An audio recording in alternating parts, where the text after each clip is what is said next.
ভাই বসি পড়ি, আমার এক ভাইস্তার কথা মনে পড়ে যাচ্ছে।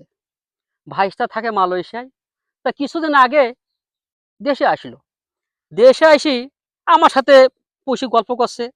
তো ওখান থেকে একটা ফোন আসলো, ওই সুসা বলতিছে, বুসা বলতিছে, তারপর মাতা বলতিছে, এই ৭-১৭ বলতিছে। তা আমি বললাম কি, ভাতিজা তুমি এই কোন ভাষায় কিভাবে কথা বলতেছো, তো আমি তো কিছু বুঝলাম না। তা কথা চাচা তাহলে শোনো, এই এই হচ্ছে চকির কয় মাতা, আর সুসার কয় এই সুসার কয় হচ্ছে খারাপ, আর বুসার কয় বড়।